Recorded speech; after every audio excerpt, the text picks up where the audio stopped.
Welcome, everyone, to the Forgot to Save podcast, a twice-monthly gaming podcast where we go back and play the games that we always wanted to but never got around to it with you, the listener. I'm Mike. And I'm Stone. And keep in mind, you can find Forgot to Save on YouTube, SoundCloud, Google Play Music, iTunes, and Stitcher if you're not listening on any of those already. All right, now, Mike, we were busy since our last episode, and not just with playing Undertale. You actually had your final full-time stream in a long time. Tell us about that a little bit. It's true. So a few months ago, well, I guess about 2 months ago, I was laid off of my other job, and I knew it was going to be about 2 months before I had another one. I actually lined another one up pretty quickly, but because of the nature of the job, they weren't actually starting until just this past week or this week. And so I decided to kind of hold this little experiment to see if I could make full-time streaming and content creating through YouTube an actual viable job option for the time being, because what better time to do it when I literally had nothing else to do. So I was streaming 5 days a week for at least 6 hours. I was also putting out videos, and it was just an absolute ton of fun. Met so many great people, so many amazing supporters came out. Unfortunately, we didn't quite hit where we needed to get to in order for it to be a sustainable option. And it was something that it took me a long time to really come to the decision that I was going to have to take this job, begrudgingly as it may be. And so when I decided I was going to do that, I said, you know what? We're going to have one more stream the Friday before I start the job, and it's just going to be a real casual hangout, a farewell of sorts. Now, I plan on streaming eventually. Once I get used to the new schedule, I can plan some evening and weekend streams. And of course, videos on my channel will continue as normal. But I just wanted a chance to say goodbye and to say thank you to everyone who had, been supporting for so long, for so freely over the last few weeks. So all I did, and I honestly had no intention on what the stream was going to look like. I booted it up. I had just my webcam on, and I didn't have a game picked out or anything. And I thought, you know what? Let's just do an hour or two of just hanging out with people. And one of the viewers, Captain Azanis, if you're listening, hi, great idea. He actually suggested, what's that? Pass. Pass, yes. We'll talk about pass in a moment. But he had the idea of, why don't I just go on Discord, hop into one of the voice chats, and just leave it open for people to come in and just say hi. And so after about 40 minutes or so, I said, you know what, let's do that. And there was a bunch of people watching the stream. I said, if any of you would like to, I'll be in the voice chat. Just come and say hello. We'll chat for a little bit, and then, we'll go on with the stream. That ended up lasting for 6.5 hours. Yes. Yeah. Of just talking to different people throughout the day, and it wasn't supposed to be this big, heartfelt, feely, emotion-driven stream, but to say that that's not what it became would just be an outright lie. People were coming in and just saying hi, and they were telling me how they first discovered my channel. I talked to people that have lurked for weeks, if not months, but they felt compelled just to come and introduce themselves and say hello, which was just so cool. So for everyone who came out on Friday or just throughout the streams over the last several weeks, thank you so much. You'll never know how much that has meant to me. I mean, it was truly some of the most enjoyable times of literally my entire life. Yeah, it was pretty amazing. And really, everybody I saw that showed up, everyone was really genuine, except for maybe like one jerk mod who we're not going to mention. He kept saying pass and swipe left, and yeah, what a jerk! The audacity. But everyone else was pretty genuine. It was honestly, I loved getting to hear like how people came across your stream. I mean, because it seems like a little thing, like you can punch in some words on YouTube, and all of a sudden, like you are kind of in a way connected to this person over the internet for so long. And I feel like of all the communities that are out there, I mean, everyone has an attachment to their own community. Sure. But everyone is really cool, appreciative of like the family friendly and all inclusiveness of your channel. But also like people that were just having tough times, just like, I'm gonna go on YouTube and hang out, and then they found like a really cool community. And I had a blast. I did not know it would go that long like you. No. I was at work, and it was in the morning for me. And I was like, all right, I'm going to put this stream on really quickly. I had to go to a job off-site. I came back like 3-4 hours later, and you guys were still at it. Right? I left work. I finished work for the day, and then popped into your like voice chat and was hanging out then. But that went on for so long, and people were so engaged the whole time. It was Right. fun to just like the last stream. As much as it wasn't actually the last stream, but as much as it wasn't like, I don't know, it was your last stream, but it was kind of for everyone else. Absolutely. It was really cool. Like to call it anything but a community event is kind of doing it, injustice. And I've said this before, and this is not meant to be a plug, but I truly believe the community that has grown up around the channel, and Stone and I really started streaming almost together simultaneously years ago. And the community that has been growing over the last few years, especially around the YouTube channel, and this podcast, by and large, has kind of been born out of that community in a sense. But you won't find, I'm truly convinced, you won't find a group of more caring, compassionate, and respectful gamers in one place anywhere. Mm-hmm. It just won't happen. Which is weird because it was, for you, it was born of Dark Souls, which is Right. not like, let's all hold hands and skip through a field together. Yeah, absolutely. I mean, Dark Souls is brutal, it's unforgiving, but I almost feel like it started that way because these people already had this predisposition towards patience and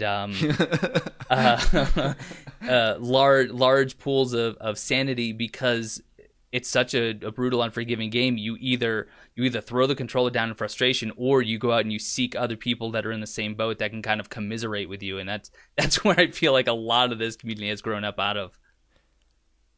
Yeah, and now, to get to the point of why we're saying this, really, how do we find so many kids playing a rated M game? Parents, we caught you, and we're coming after you.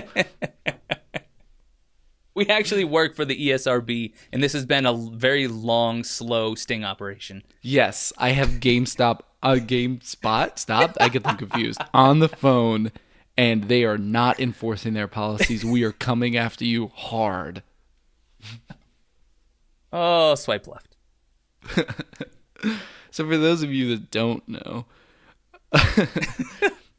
it's taking me a second to even say this because it was so stupid. I went on Blue's a very emotional stream where everyone was sharing their stories. I shared how I met Blue, and I'm not going to do it here, but if you want to, you can see the VOD, twitch.tv/BlueLizardJello. But absolutely correct. Yes. I started acting like Twitch was Tinder, and people in the Discord chat, it was like Tinder. So every time somebody said something I didn't like, I either yelled pass or swipe left. It was not the greatest moment for me as a person, but that's how it ended up. So if I end up yelling pass or to swipe left a lot, it's because I'm still in that mindset of treating people like human garbage over the internet. It was just a good balancing act, because every time it started to get a little emotional and I felt myself watering up, there came Stone with the Tinder reference to just dash it all to pieces. Or scream pass. And you know what? That is another reason I did it, because I hate when stuff like that gets emotional. So it was also to be like, reel it in. That was my lasso. But I think we have more to talk about than Tinder and my stream and the community. Well, I am hard pressed to find that. I'm just kidding. Well, thanks for listening, everyone. Bye. Yes. Well, actually, really quickly, in the talk of the stream there, we did for a little bit talk about the podcast itself. So if you guys are tuning in because you saw it on the stream, thank you so much for checking it out. I hope you stick around. Exactly. And but there were a few people, specifically, I can remember Grackleflint and Elfay. I don't know if there was anyone else, and I'm sorry if I'm forgetting. But they were saying, how they've been spreading around the podcast to their friends, and, Sure. and we really enjoy your support. Know that we are continuing to work on the quality of the podcast and the content, and there's definitely more in the works, guys. But thank you so much for supporting it, and we hope you guys are looking forward to the next game this month, which is coming up at the end of this episode, so get hype. And it's Not telling yet, Ah. but it might rhyme with NFL Blitz Schmoosh Moushin. It's the worst rhyme. Smoosh Moushin. What even was that? Podcast is over. So something that's actually still technically going on at the time of this recording, but really had its heyday between Sunday and last night. Actually, no, Sunday and today. Yeah, what was up with the schedule this year? Very odd. And some weird last-second changes. But anyway, E3, the Electronic Entertainment Expo? Exactly. Yes? All right, E3, just because I'm not sure I could continue saying that. Essentially, this is the largest gaming-centric convention of the year. Now, there are several others. There's PAX, there's Gamescom, there's the Tokyo Game Convention or Tokyo Game Show. But this is hands down the largest, where all the developers come in to show off whatever it is they have planned, either in the next month or the next decade, as we've seen before. Stone. Yes. Without talking about any specifics, how do you feel overall about this year's E3? This year's E3 was terrible, to put it lightly. But as you were there, because I was screaming in your ear, there was in the grand scheme of the universe, there was a quick blip in the E3 spectrum at the beginning of Sony's conference, and we can talk about that in a little bit. But of all the really terrible stuff we saw, what are your diamonds in the rough? Oh, diamonds in the rough, not like the rough in the rough. Okay, because those are too numerous to mention. Right, not Bethesda's entire conference. Yeah. Okay, so yeah, I did take some notes here because there were just a few that I was really excited about, and I know that we differ on some of these, and we do on most things. A Way Out. I'm really intrigued by A Way Out. For those of you who missed it, this is the one where it's the co-op prison break type deal. Oh, those are the guys that made Brothers? That made Brother, yeah, or Brothers. Okay. And so it's an EA game, but it's they brought on the developer from the game Brothers, which is very, very fun. And it's interesting because they said it has online and couch co-op, but it's still split screen. Really intrigued by this. Yeah, so you can always see what the other character is doing because the whole idea is this: you are such a tight-knit team, and that's what Brothers was all about. You never left your brother's side. You had to work in tandem constantly. Mm-hmm. And in this, they're going to be bringing that even further by you might be in different places in the prison trying to, like, one of you is distracting a guards while one is trying to smuggle in contraband to escape, but you're still seeing it side by side so you can actually motivate and help each other. And I don't know. I'm a little bit reserved because Brothers was a very cartoony animated, and this is like a weird it's in the weird in between. Yeah. It's not like photorealistic by any stretch, but it's definitely closer to the realm of realism than Brothers was. I think it's like if they didn't cel shade Borderlands. Yeah, I could see that. I think that's a good way of describing it. So I think A Way Out is really interesting. Anthem, which I was definitely pulled in. I know, and I'm definitely being drawn in by the aesthetics and the movement itself. There was nothing intriguing yet about the story. There was nothing intriguing yet about the story or anything like that. But it's a large game. It's open world. It's like this Destiny, Warframe, Mass Effect amalgamation, and it just looked really fun. Their presentation was bad because they did the typical, hey, let's have player banter over the comms, but I hate that. It doesn't sound lifelike at all. Oh my god, I hate that. That was really cool. And don't lie, you just want to play an Iron Man flight sim. I am so okay with an Iron Man flight sim. And then another one, and I don't think you got to see this, but Hidden Agenda. So it is with this new PlayStation software, and the names escape me. I'll have to pull it up here in a second, but have you ever played Jackbox? The Jackbox games? Oh, yeah. So you play on your phone, and you all like link into a lobby. I love those, yeah. They're so fun. Well, PlayStation is now incorporating this, and it actually comes out in just a few weeks, and their very first game will be free if you have PlayStation Plus on July 4th. But Hidden Agenda is from America. But Hidden Agenda comes from the developers of Until Dawn, which we both adored. Oh, So, and you don't like horror, and you loved Until Dawn. I love Until Dawn. It's mostly because of Agent Grant Ward, but I love Until Dawn. Brett But Dalton. it's from the creators, and I would say, I don't want to say much because I don't want to spoil it, but I don't know how you would spoil it. It is essentially a game of cat and mouse between cops and a serial killer, but each of you is going to play a different character or maybe a set of characters on your phone, which means you can either work cooperatively to help try and track down the killer, or one of you can actually be like a dirty cop or even be the serial killer yourself and not say anything to anyone. You can mislead, you can send them chasing red herrings or whatever, because it's all done on your phone and they have no idea what you're doing. And I just think that is so intriguing. That sounds so awesome. I'm so upset that I missed that. I know it was playing before Sony's actual conference. Right. Is that correct? Yes. Yeah, it was during their little hour media briefing or blitz, whatever they called it. I've been meaning to look that up because it sounds like Mafia, the card game. Yes, exactly. Yeah, it's like Jackbox, Mafia, Secret Hitler, all rolled into one. Oh, those are my 3 categories. If you check those off, I'm first in line. And then lastly, I'm going to mention a couple, but I know you're even more excited about them, so if you want to touch on them, you go right ahead. But Shadow of the Colossus remaster. Oh my god. I lost my mind. Shadow of the Colossus is by far and away my favorite game like ever made. And you were there. We were on a voice chat and I was screaming in your ear, and I'm sorry. But do you remember, as soon as the screen came up, I saw that bridge. Oh, you knew. And I said, I saw the bridge, and I just screamed, that's Shadow of the Colossus. The Look bridge at the bridge in the background.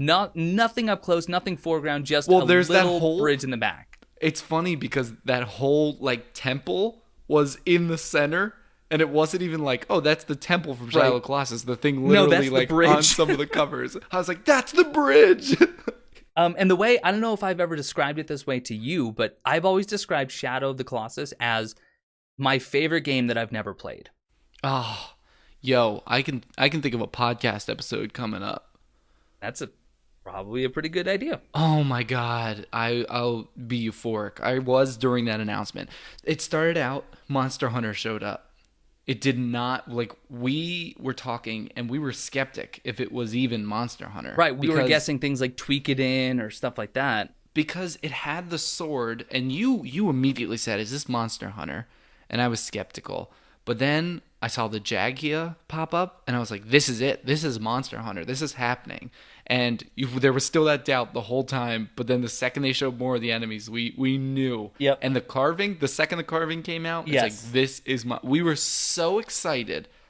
I love the Monster Hunter series. It needs that hardware to run it. Yes. It will do so well because it's coming out for PlayStation, it's coming out for Xbox, and it's coming out for PC. The PC is going to be slightly delayed, but I'm going to be on that 4K Monster Hunter. And I mean, it's a game that we've tried to play together, but what is it? Monster Hunter 3 we tried to play together, but apparently that didn't have online co-op in the West. And then 4 we never got around to playing, but I just have a hard time sitting down with a handheld. Yeah. To play a game like that. To me, I need a big screen. I can play Zelda or a similar game like that on a 3DS or Pokemon. But a game like Monster Hunter, I want to see the creatures. I want to see the landscape, and I think that honestly for me was quite possibly the game of the show. And another thing, and I was content at that point. I was like, I'm done. And then they showed Shadow of the Colossus, and I lost my mind. But the other thing that bothers me with a 3DS Monster Hunter that I feel like is really restricting it is that you can play with other platforms. I have purchased Monster Hunter Tri on 3 different consoles. I've purchased it on the Wii U, the Wii, and the 3DS. But those consoles all work with each other for the most part. Right. Granted, the Wii and the Wii U don't, but the 3DS works with both in one way or another. And the only time you can really play with those consoles is in the same room. The 2.4 gigahertz Wi-Fi on the DS, first of all, is terrible. If you're too far away from an access point, you might as well not be connected. But it's not great on those consoles either. So this boost in hardware is everything that Monster Hunter needs. And maybe with the exception of targeting the enemies. But you'll live. But yes, then Shadow of the Colossus showed next. I was over the moon. I'm absolutely going to be buying that. And then, this is not the biggest deal, but Marvel vs. Capcom was showed right after that. And they had said earlier that they're trying to only use Marvel characters that are appearing in a cinematic universe. Now, if you guys don't know, I'm a massive Marvel fan, but above all, my favorite superhero period is Nova, like Richard Rider's Nova. And they showed him in the trailers, and I lost my mind a third time. I at this point was completely incoherent. But I was so excited because that means there's a big chance of him showing up in the movies now, and I will be the first one in line. I cannot wait. A lot of people aren't happy with the roster, though. I don't care about the game itself. I care about Richard Rider, and I know the name is unfortunate, but he's my favorite. But really, I only watched the Sony conference for the Spider-Man game. They saved it for last, and again, over the moon. Oh, did they show Spider-Man? I don't know if you heard about that. At the very end, there was a lot of it. I didn't hear anything because at that point, I was deafened by someone's fangirl screaming in the background. I regret absolutely none of it. So I was at my friend's house while we were watching it, and during Shadow of the Colossus, I took off my headphones and ran over to the other room where he was watching it, and we were just jumping around and hugging each other. We were both so excited because he also loved Shadow of the Colossus. So yes, when I cut out at a point, that's why. Did you have anything else you wanted to add about E3 and what you really enjoyed? E3 was 4 games for me. Yeah. Yeah, I mean, that's about the same for me. There are some indies out there that I'll forget by the time they launch. So, no, I don't have anything else. Can we at least really quickly, before we move on, talk about the slap in the face to devs and media coverage alike that was the Devolver Digital's conference? When you sent that to me, with the exception of the last 2 minutes, yeah, loved it. I wanted Absolver before. Now I want it more. It was absolutely hysterical. And if we remember, we'll try to put a link to that specific conference. But they had... What's that? Children. Children. Definitely mature audiences only. But they had things like earliest access, which means that literally as soon as the developer has the concept or idea, you can then buy it. You can buy it at a premium price. They also had... was comment created content. So as you're playing a game and you're just so mad at the developer for doing such a terrible job, you can go on the forums and post comments, and those comments will become content instantly in your game. Yes, yeah, brilliant. That was fantastic. There was also throwing money at your screen. Yes. Because people are always using the expression throwing money at your screen, but they never see anything deposited in their bank account. And by people, you mean Luke Smith at Bungie. Oh, stop. I'm not going there. I'm glad there wasn't another one of those this year. But yeah, so they developed a device where you could throw money at your screen and it would be deposited directly into Devolver Digital's bank account. Fantastic. So I'm happy they're actually seeing the funds from that. I'm just hoping that they get invited back next year. They will not. They'll be in a tent outside, and you know what? I will go to that tent. I think they will be invited back if they have a franchise as memorable as the Rabbids. Rabbits are so hot right now. Second Zoolander reference. Keep it going. Same character, too. No, I was actually telling Mike right before we started recording.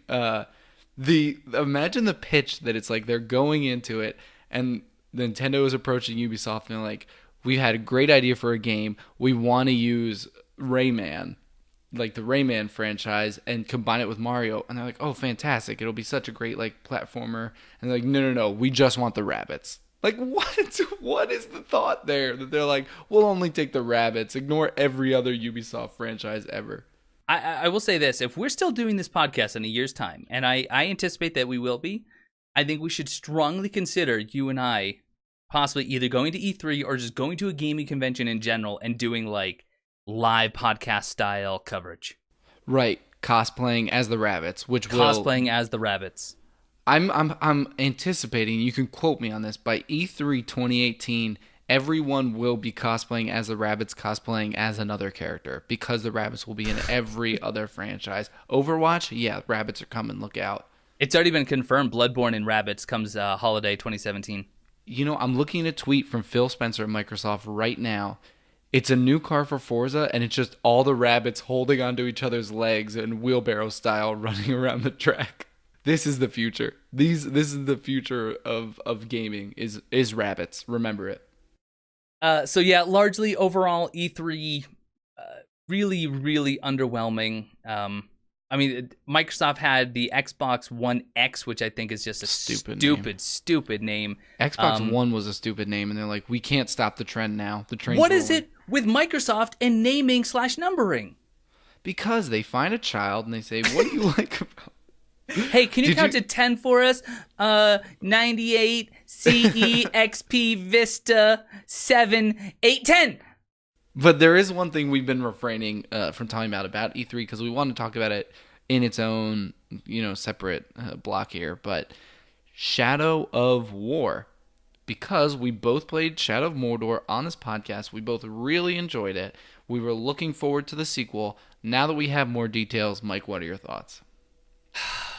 Expand on that. To summarize, I love the new army system. I think that's really cool, especially because it almost seems like there are some RTS mechanics in it, which I think is a really cool addition. I love the fact, so when they did the one demonstration where they captured the captain and they were getting ready to build up an army, he had such personality. And it was really fun to see. What was his line? Dark side, light side. Really, what's the difference? And I like that. He was cheeky. He was fun. I don't know that that's going to be the case for everyone you grab. I kind of think maybe that was a pivotal story point. But other than that, it looks hardly any different. Like aesthetically, I don't know that I don't know if I could pick one out over the other. Yeah. And it also looks like it plays the exact same, which, you'll have that old adage that if it's not broke, don't fix it. But you should always try to capitalize on your strengths, eliminate your weaknesses, and then introduce something new as a hook. And I don't know if this army thing is going to be their hook. Honestly, the more I see, the less I'm interested. Yeah. When they talked about it, for me, it was the hook. But then they didn't really show much on it, which I thought was kind of a letdown. And what you just said, there's no real difference aesthetically in what they showed and what was in Shadow of Mordor. The only reason I would know I'm looking at Shadow of War is because it looks like they gave Talion a bit of a haircut. But other than that, would not be able to tell them apart. The palette looks maybe a little bit lighter color-wise in Shadow of War. But I was excited because Shadow of Mordor was so good. I was planning on getting this game at full price. I was willing to just trust implicitly that this army building system would be cool, because I thought it was a really cool concept. I didn't see enough of it to really want to spend that money. And then they said the words, we've been working on a DLC campaign, and the game hasn't even launched yet. So as it stands, you're not getting my money. As I mature as a person, as an adult, and as a gamer, or as a gaming adult, I should say, my views towards DLC and expansions and microtransactions really has changed. And I think yours has too, to a degree, because when we've been talking for years about video games, and I think originally, when the DLC really started to take hold, we were both, DLC is so terrible, a bunch of greedy developers, can't they just take our money up front and give us everything that we ever wanted? And it's changed. We get it. We understand that development costs money, and development costs have increased while the price of games, by and large, has been static. So DLCs, expansions, and microtransactions are a possible source of revenue for the development to continue. And that's fine. Honestly, I think they can be done right. They can be done classy. They can be done tactfully and with respect to the community. Announcing that you're already working on DLC, paid DLC, simultaneously with your base game, I do not think that falls under that classification. Yeah, and I will say that it's not like there's an exception to every rule. It's gonna happen somewhere there's going to be a situation. Maybe they bring on a new team and there's not enough to work on or something like that. And I know that, and somebody could probably provide a reason for me, and if you could shed light on it, please do. But I know, the artists are the first one that finishes their job, and you can't fire an artist as soon as they finish their job because there's no security in it, and you're going to have high turnover, your company's going to look bad. So they keep the artist on, and they work on things like additional skins and stuff. That kind of stuff, I understand. But to make an entire, and this is story DLC, this is a new story for a new character. So that means you're working on a new character's personality, voice acting for that character, everything through and through, which means you're dedicating what I'm assuming is a decent portion of your team to making that DLC instead of finishing the base game. And I know that publishers put a choke on developers all the time, and that's the reason there's cut content and games don't release as good as they should be.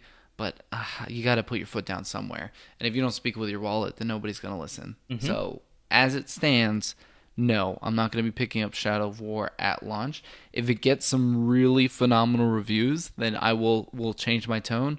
But no, as somebody that loved Shadow of Mordor, I'm going to be sitting on the sidelines for a bit. I kind of think I'm there with you. It's a shame. When we started the podcast with Shadow of Mordor, I thought, holy cow, what a strong start. And it was a great game. Loved every second of it. And then they announced a sequel, and I was like, yes, this is such good timing. And now I'm just disenfranchised by the whole thing the more I read about it. Right, and this could have even been the case with the first Shadow of Mordor. I don't know that I did a lot of research before I bought this game. I watched like a few Twitch streams like a week before it released. So I didn't, and that could very well have been possible. But it was also, I was a little bit blinded about having a new console and wanting something on that console. So shame on me if I was supporting that before. But yeah, I definitely do not plan on continuing to support a business practice like that. Well, that's just the way it goes. You know what game has no DLC? But you know what game was actually at E3? Yes, Undertale. We're talking about Undertale right now, so we can talk about our impressions in a second. But they announced a physical version of Undertale during the press briefing before Sony's actual conference. And in that, we saw there will be a physical copy and a collector's edition, which I'm very much interested in. But I can't remember. Did they say it's PS4 exclusive, or is it coming to other consoles? PS4 and Vita. Oh, yes. Cool. PS4 and Vita, right. Now, I know you're probably not planning on picking that up. Is that correct? That would be correct. We'll go into some more reasons why, but I have no intentions on getting Undertale a second time. Well, let's start there. Why don't you pick it up? I said last time I was going to finish it. Mm-hmm. I didn't. Filthy liar. I put in enough hours to have finished it once. But instead of actually finishing it, I started over 3 separate times trying to do a pacifist, trying to do genocide, and I keep getting to about the same spot where I get to the town after you meet the Skeleton Brothers, and I'm bored. I am just so bored. I don't know how else to describe it. And not every game's going to be for every person, but I thought with the rave reviews from every single person, not one person do I know that actually had a negative thing to say about the game, and I just can't get past about the hour and 40 minutes, 2 hour mark. Yeah, I'm not sure why you started over. I get that you wanted to try those different game modes. I would have just stuck it out to the end, but yeah, and I should have. I mean, it's fine. If you're not gonna like it, you're not gonna like it. I really do think that the end had a lot more, but you did look up the ending, correct? I did, yes. Okay, so we're gonna be talking some Undertale spoilers. If you guys didn't finish it, that's totally cool. Just know that we're gonna get into the end game content here.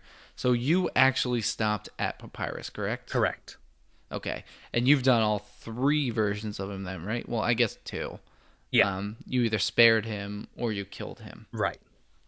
Now, one thing I want to point out, so I did my non-lethal playthrough the first time, the True Pacifist, and I completed that ending. And I went back and I've been doing the genocide version, which is murder everything all the time, no remorse. Except I have a ton of remorse. And I made it to the final boss, who was actually Sans. But I have not actually beaten it myself. So I looked it up on YouTube what the ending is, because that fight is hard. And I spent, on that fight alone so far, I've spent about an hour and a half just dying and going back into it. And the genocide is brutal. So what I like about the genocide, because I talked about the pacifist last time, but the genocide during the entire genocide playthrough urges you constantly not to play this way.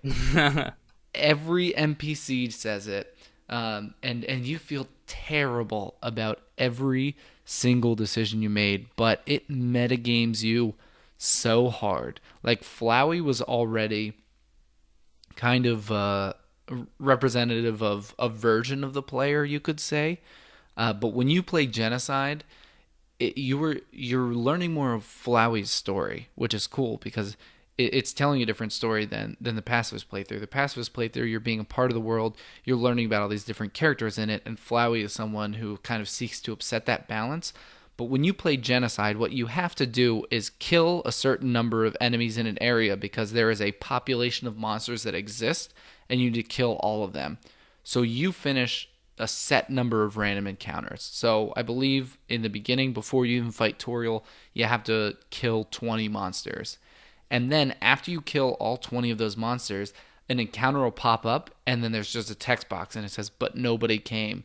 And the music goes to about 1/8 the speed, and it gets really creepy. And as you start to go to places where NPCs would normally inhabit it, it is empty. You go to the first town, and there's no one around. You go into the shop, and nobody's there. You can steal all the money from the register. You can steal whatever items you want. Nobody's in the inn. There's the music playing is 1/8 the speed. I get easily frightened by stuff, and I know this is a weird pixel art game, but there were some parts that gave me goosebumps and like freaked me out a little bit. Playing the Genocide playthrough, I felt like that monster. Playing the game was completely different. The tone was completely different. I felt like I was almost playing a different game. There were still some bits that I really enjoyed it, but it was not as fun and uplifting as the True Pacifist because I felt bad about everything I did. And in the beginning, you come out and you see Sans into Snowden. Mm-hmm. I think it's called Snowden. But you see Sans and Papyrus, and you go through their puzzles. If you were doing the Genocide playthrough, you do not indulge them at all. The puzzles happen, you just walk through everything they're doing, and they have completely different dialogue, and it doesn't even give you the option to explore all the other stuff. Like, there's really little things, like I said, the dog building the snowman. It never happens because you murder him. Right. But there's even a part where you're doing those puzzles for Papyrus. There's a little snowball set up, and there's like a hole like on a golf course, and you can hit that snowball into the hole. It doesn't even move on Genocide. You cannot do any side content at all. And every time you fight anyone, they encourage you not to do it. And they metagame a lot. And Sans specifically says, if you keep going the way you're going to have a bad time. Or like, I urge you not to play this way. And like, you're going to fight his brother. And he's like, I know what you're about to do to my brother. And I think you should reconsider this course of action. Man. And they do stuff like that. And it gives you goosebumps the whole time. But after Papyrus, you fight. First of all, fighting Toriel was one of the hardest things I did. You go in there, you do the Genocide playthrough, and when you are doing Genocide, you one-shot most of the bosses because you take a lot of time to grind and you go through a lot of the combat anyway. But Toriel was so hard, and when she's dying, she said, "I realize now what I was protecting. I thought I was protecting you, but it turns out I was protecting the rest of the world." And then she dies. Oh my goodness! And it's like, I am a monster. It broke my heart in half. But as soon as you do that, Flowey pops up and he's like, "Oh, I can help you with this." And Flowey is kind of the olive branch, like he's your friend, more or less. And he's like, "Oh yeah, this is great. This is fantastic. Let's continue down this path." You eventually come to Undyne, and you kill her in one shot. So I don't know if you remember. Oh, did you go far enough to see Undyne? You just beat No, Papyrus. I did Okay. not see Undyne. So there's this little monster kid in a striped shirt in the middle of town. After you go through Papyrus, you continue to the next place, and that monster kid is there, and you travel with him through the next area. And this knight in armor is following you around. Papyrus talks about her a lot. Her name's Undyne, and she hunts humans as part of the Royal Guard. And she hunts you down, and you eventually come to a standoff on a bridge while you've been going with this monster kid the whole time, and he stands up for you. He stands between you and Undyne. Now in the pacifist realm, while Undyne's trying to fight you, he is hanging on the side of this bridge, and you can pick him up. In the genocide run, he comes up to you and he's like, Undyne told me to stay away from you. I don't know why. We're friends. And then you can go into combat and attack him. And you're going to kill him, and Undyne jumps in front of him and saves him, and she dies. But in her dying, she becomes the hero of the game, and she actually is resurrected and then is more powerful. And she is the first real boss fight you have. So it is super cool that everything you do, the game continues to urge you to stop the genocide playthrough. No matter what you do, just stop what you're doing here. But huge portions of the game are taken out. After Undyne, you move almost through 2 entire areas before you fight another boss. If you do this genocide playthrough, if you're good enough to not spend an hour and a half on Sans as a boss, you can finish it in 4 hours, 2 hours less than the pacifist playthrough. But it hurt me to do. But at the very end, you are walking down the corridor to go fight Sans, and Flowey's kind of telling you his story, and you find out some things about the game that you don't find out in the pacifist playthrough. Now, remember I said when I played the pacifist, I accidentally killed Toriel, so I went back? Mm-hmm. So Flowey says, I used to be like you, I used to be able to save. Well, it turns out that in this world, the one that can save is the one that displays the most determination. So that's why every time you go to a save point, it says it fills you with determination. Because as long as you have the determination to continue to live, when you die, you will come back to that point. So first of all, I thought that was awesome. But it turns out when you came to this world, you were more determined than Flowey to, continue this genocidal path. And then when you actually go to fight Sans after learning all this about Flowey, and there's a lot more in depth there, but I encourage you to play that part if you're interested. Sans tells you that now he's the more determined one to stop you, and as a result, his boss fight's incredibly difficult, but he kills you and you start back up and you start back up and you start back up because now you're on Sans' save. So it's really cool. And see, that's a crazy thing. I think it's an interesting game, and I honestly like hearing about it more than I enjoyed playing it. Like, hearing you talk about it, I think I should really go back and play Undertale. But I know from the last 3 attempts that I've made, I'm going to load it up and think, nah, I'll just go watch it or go have Stone just read me a bedtime Undertale story. Yeah.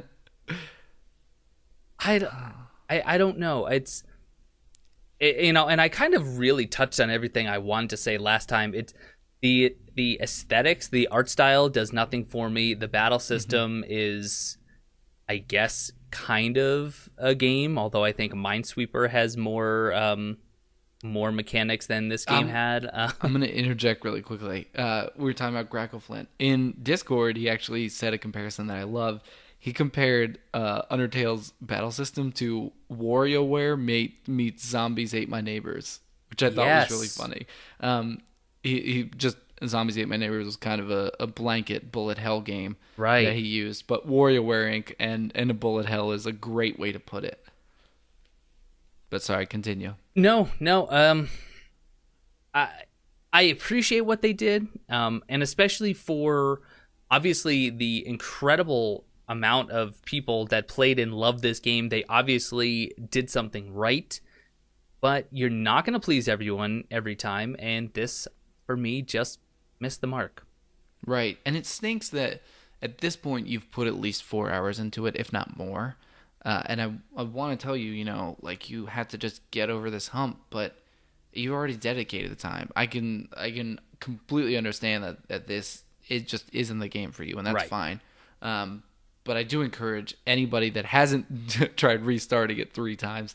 If you are having a hard time getting over the hump, exactly where you stopped, Mike, is where I Yeah. stopped the first time, and now I'm so incredibly happy that I continue to go.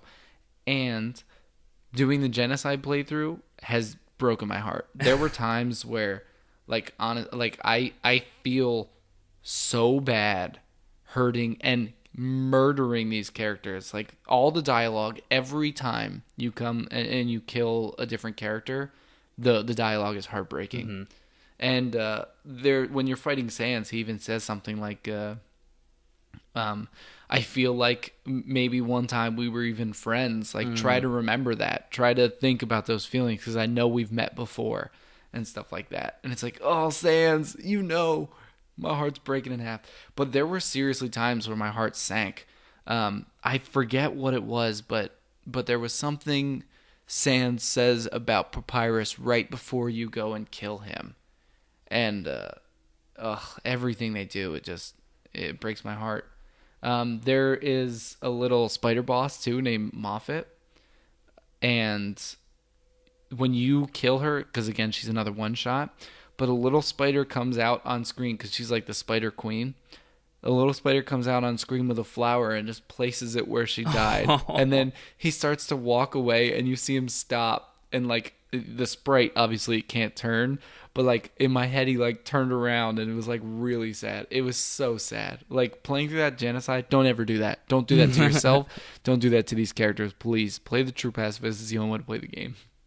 And even as much as I haven't enjoyed the game, it's funny because I still think I would recommend it because it is so unique, it's so different, and I always talk about, the value of a game, and even if for me it didn't have much, I can see people getting way more value out of this than what the game's price tag would actually say, because you have, just right off the bat, you have neutral, you have pacifist, and you have genocide.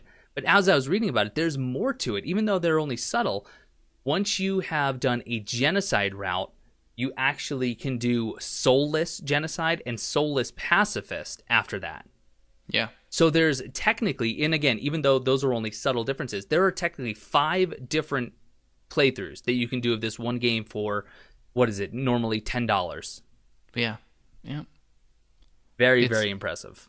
It is seriously incredible. The game is incredible. If there's never an Undertale 2, I won't be upset, but if there is, I can only hope it's half as good. I don't know that we'll see an Undertale 2. I wouldn't be surprised necessarily, but I mean, this Toby Fox he's not going anywhere. I mean, they've already gotten him to, remake it for PS4 and Vita. They're doing the physical launch on the PS4, Vita, and PC. There is an actual PC physical edition coming out. And I mean, he's obviously a talented individual. He's a developer, he's a coder, he's a composer. So he's definitely, I'm sure he's got work lined up for him for the foreseeable future. Now, since I haven't aired any grievances about Undertale, I will give you one because I feel like you've earned it. No controller support kills me. Not having controller support in this game absolutely kills me. Having to use Z and X as my confirm and cancel and the 4 arrow keys, while the controls are simple, it's just dodging and that the way the battle's set up, it's too difficult sometimes without a stick or even just a D-pad. Which is interesting because obviously they're going to have controller support for the PS4 and the Vita, so I wonder if they'll update the PC version to have it. That would be a dream. That would be a dream. Because so right now you might be saying like, oh, just get this program and like input mapper or something and map this input, this key on your keyboard to a controller. And yeah, I tried that for a bit, but it would benefit more from the stick than it would a D-pad, honestly. Yeah. And even then, the minute details, like the between, sometimes there's delay and it doesn't exactly pick up your keys exactly as well as I'd want it to. So native controller support, I think, Yeah. is a big deal. So Right. I'm hoping that PS4 and Vita gets that right, because I will be ecstatic. I do honestly plan on buying that collector's edition. Oh, and another terrible thing with the Genocide playthrough, at the very end, the final weapon you pick up is a real knife. It's literally called a real knife. And when you equip it, it says, it doesn't say real knife was equipped. It says, it's about time. Oh. Yes. That Oh. game. I have goosebumps right now. Just thinking about the things I did, I feel terrible. I'm worried that, like, tonight when I sleep, like, these characters are going to come out of the computer and be like, we know what you did. Like, this is weighing on my soul right now. I really feel like the way the story and the characters were set up was so fantastic. The detail in it was amazing. I mean, I wish for everyone to play it. Like it or not, find that out for yourself. But don't deprive yourself of this experience. I genuinely want people to try it. If you don't like it, it's totally cool. Mm-hmm. I feel like this game's like coffee drinkers, right? There's people out there that are insane about coffee. Right. And they're like purists, like, I have to use a French press for this. You can't go to Starbucks. Starbucks is terrible. But then there's people that love Starbucks. And then there's people like me that just hate coffee. So it's not for everyone, but there's a reason it's popular. That's such a good analogy. That is that is spot on, because I really enjoy coffee, and I enjoy good coffee, and when I have good coffee, I can talk to you about it, and I can tell you why it's better than your run of the mill, convenience store coffee. But you just don't like it. It's just not for you. The taste does not sit well with you. I like it. That's perfect. And you can try everyone under the sun, but there's a chance you'll never get it. And for you, this just wasn't it, and that's totally cool. People are allowed to not like it, but you have something to say, kind of in addition to why this wasn't exactly for you. Why don't you bring up that topic, because I think it's pretty neat. So whenever you hear about something and you hear about people's opinions, you're going to start to form your own, even before you A, have all the information, and B, before you've actually had a chance to experience it. So for Undertale, obviously the critical and user reviews were absolutely mind-blowingly good. They were all positive, very few negative things to say about it. And I think that actually dissuade me from going in expecting to enjoy it. So I want to just briefly talk about the idea of confirmation bias. So I heard all these good things, and you can kind of take it one of two ways. You can jump on board the hype train and say, yeah, this is going to be such a great game. Or you can take more of a skeptical, borderline contrarian standpoint and say, if this many people think it's this good, I need to be critical so I don't get sucked into that hype mode or that hype mentality. Mm-hmm. And I honestly do think that had something to do with just how negatively I've perceived the game. Because honestly, when we chose the game, I mean, you kind of had the idea of Undertale, and I definitely approved because of how much I'd heard about it. In the back of my head, I already thought, I'm not going to like it. I'm not going to like it. And I think, and it's impossible to tell because hindsight obviously is 2020.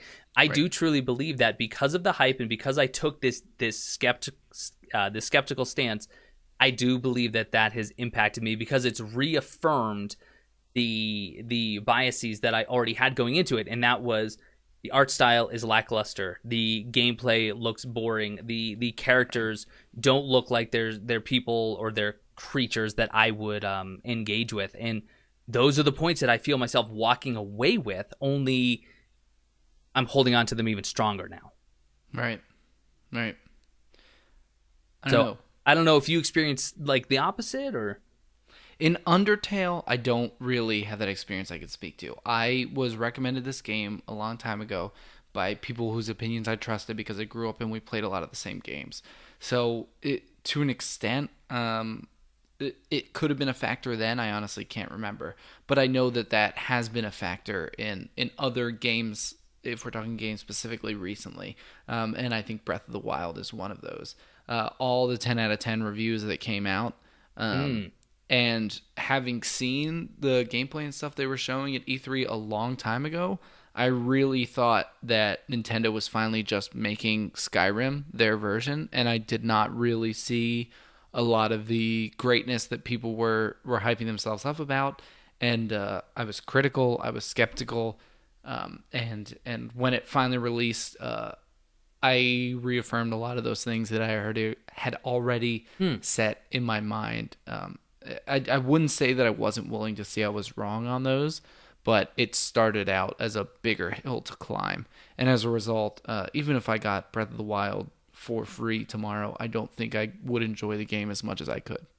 So, that just kind of brings up an interesting question, and this can be kind of something we pose to anyone listening as a discussion topic for this podcast is, how do we as gamers, because number one, I do believe that as gamers, we are consumers. That's not something I believe, that's just fact. But we shouldn't be blind, uneducated consumers, because that's what leads to these faulty and despicable practices like DLC being announced with a base game.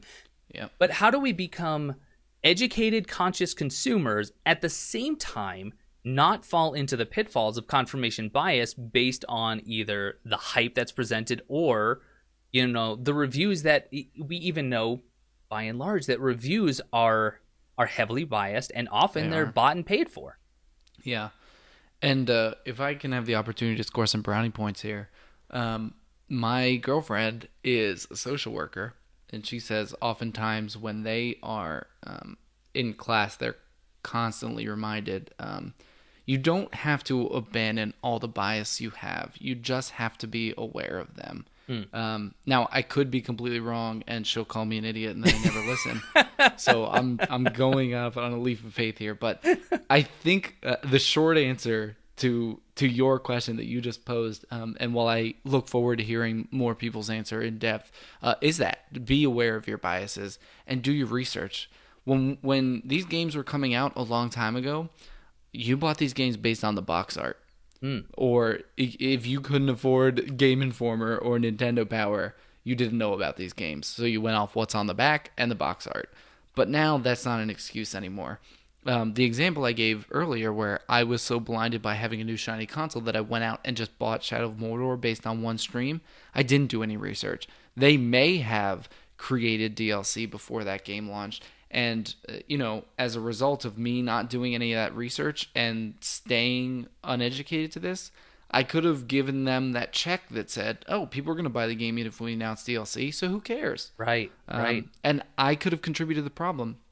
And that, personally, is why I refuse to pre-order any games anymore. I do not pre-order a game unless it's something that has, like, a super limited edition, like, statue or something that I know I really want. Like, had you done that for Dark Souls 3, I wouldn't have faulted you at all. Right. But I will absolutely not pre-order a game, especially because, I love Star Wars Battlefront 2 on the PS2, and then they announced the new one for DICE, and everyone was so blinded by it, and I felt like I was taking crazy pills because I was the only one skeptical about it. But it said Star Wars, and it looked pretty, so people went crazy. And I feel like right there is one of the biggest examples of having a bias. It says Star Wars, it looks pretty, it's from DICE, they made Battlefield, which is a considerably popular game, so what could go wrong?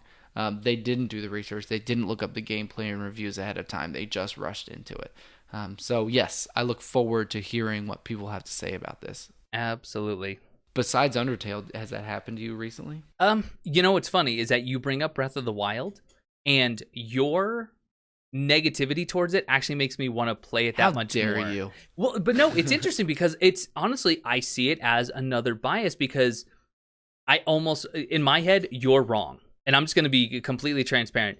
You're wrong about it. That's how I feel, but I know that's not true. That is how you feel about it. That is your opinion.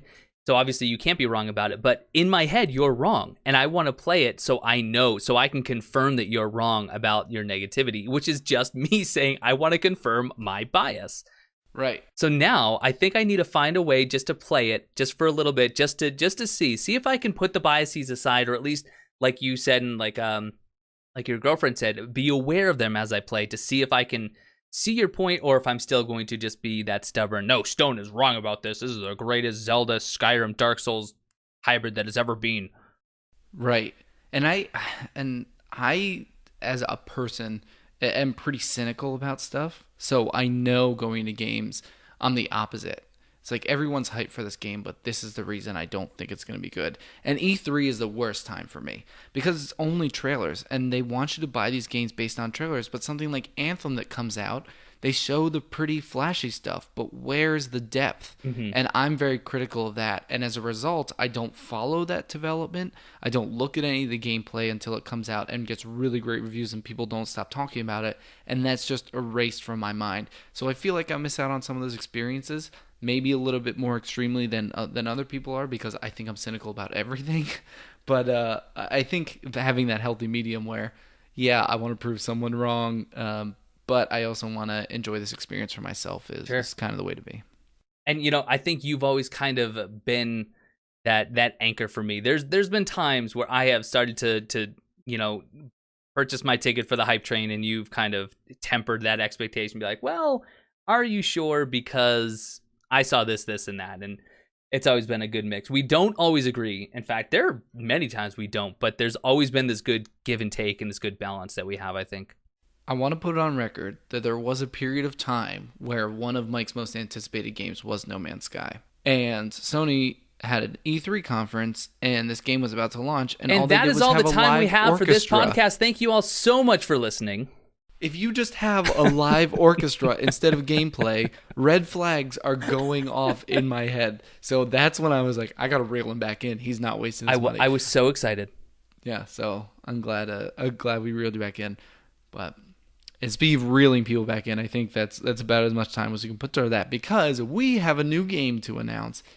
And you guessed it, it was Madden NFL Blitz 2000. Collector's Edition and Knuckles. And Knuckles, right? No, but for real, it is a throwback. It is. And in the vein of E3, this is a game that Mike and I never got to fully experience. I say that because you touched it a little bit. No, I touched the original on the NES. I never played this one. Oh, an NES game. Well, what are we playing this month? We are playing a game that turned 23 years old this past March, Super Metroid. Super Metroid. This is cool because how do you explain Metroid to somebody? Metroidvania is now the name of like a genre of games. It is so incredibly defining of an era of action games where it was scary. The pixel art and everything was frightening to people. The action was incredible. It was unparalleled. And I never got that experience. So I personally am thrilled to be able to play this game, but we are kind of playing this because we're hot on the announcement that, was it Metroid Prime 4 or just Metroid 4 is coming out? Do you know? Metroid Prime 4. Right, Metroid Prime 4. It just got announced yesterday by Nintendo, and it shook things up because Metroid 4... in the recent years, people kind of thought Nintendo swept under the rug. It was a bit of a dead series that was being swept aside. So no details on it yet, but who knows? After we play this, it could take the place where Shadow of War was supposed to fill in my heart. Right. Yeah, so I'm very excited. It's an old game, but it's obviously one that is very, very much loved. I mean, it is the game of the AGDQ runs in January when they do their awesome games done quick. It's always the kill versus save the animals. This is the big event, and I'm excited. I just got off playing Hollow Knight on stream, which is a new-ish Metroidvania, and I have never played through a Metroid game. So I've played games of its genre, but never its namesake. Yeah. I think we should also point out, for people that are younger, maybe don't have any experience with Metroid outside of Super Smash Brothers. For the record, I was talking about Samus. I don't think her name is Metroid.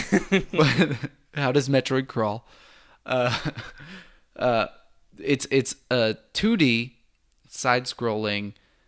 It's kind of a space adventure game, and at the time, I'll still call it horror, because at the time it was a little bit of horror elements to it. But it's an adventure game with kind of collectibles like Zelda, where you use new equipment that you find to beat dungeons, quote unquote. And I've heard that the story is really good.